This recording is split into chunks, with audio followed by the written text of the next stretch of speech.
Okay, well, as we were saying there, you get to play your old team. It was sod's law, wasn't it, when the draw was made, you were going to get Glasgow. How did you feel when you first saw that you were going to get them? Yeah, it was a bit of a shock to the system. I think the few boys were winding me up, both Glasgow and Exeter boys, and I've never been in this position to play against my old club, so everything's new to me, but I'm going to enjoy it. Has there been any chat with the guys you still know up there? A bit of ribbing ahead of the game? Yeah, there was a bit of banter. I think DTH had a little dig at me in the press the other day, but he soon texted me to apologise for it. He said he was literally leaving the press room and said a little quiet comment, and it was heard and ended up being the headline. So, but like it's a bit of banter. But I'm looking forward to catching up with the boys again. You know, I spent a long time in my life in there. I was there for 9 years and made some lifelong friends, so it'll be good to see them at the weekend. I think it's fair to say, even though you left the club, it wasn't under a cloud. No one had a bad word really to say about you at the time either, did they? Or did they? I hope not. Like as I say, I spent a good 9 years at the club, learnt a lot about myself as a player, as a person, and yeah, thoroughly enjoyed my time there, but I felt the time was right to move on, and I've came to a brilliant club here down in Exeter Chiefs, and myself and the family are really enjoying our time here so far, but I understand I'm here to do a job. I'm here to help Exeter win trophies and have some fun along the way, so here's hoping we can do that. Well, seeing Jack Nolan and Luke Cowan-Dickie leaving, shouting haggis and various other abusive phrases at you, and then Jack Yendall coming in and giving you some more stick, you clearly seem to have settled in as a bloke here. I mean, how would you describe your kind of integration in the change room and also on the field? I think the first couple of weeks I was definitely quieter than I normally am.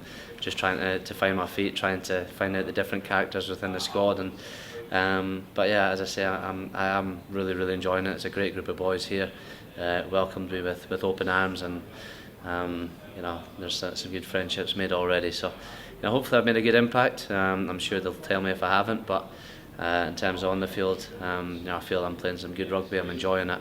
I've got a smile on my face, and ultimately we're winning games, so what's not to enjoy? Yeah, I mean, on winning games, obviously that result in La Rochelle was kind of probably the standout result of the weekend in the Champions Cup. Does that in some way kind of immediately vindicate your decision to come to a club that is competing with the top clubs?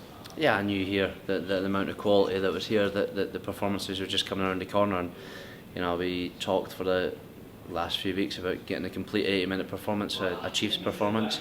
We had it in small parts throughout the various games, and the last time we were here against Bristol Bears, we had probably the best 40 minutes we played all season, and unfortunately we couldn't back it up in the second half. But last week we had the complete 80-minute performance. We played really well for the entire game, and after the game, that's when Backy came up to me and put his arm around me and said that's why he came to the club. And honestly, the buzz around this place last week was phenomenal, and he was right. That's the reasons why I came down here, was to learn and improve as a player, as a person, and be a part of a successful club. And as I say, I've got nothing to say other than how much I'm enjoying it and having so much fun down here. I'll give you the last right reply to Jack Nolan and Luke Cowan-Dickie then. They're out the room now after the abuse. What would you say to them if you got the chance to give them a bit back?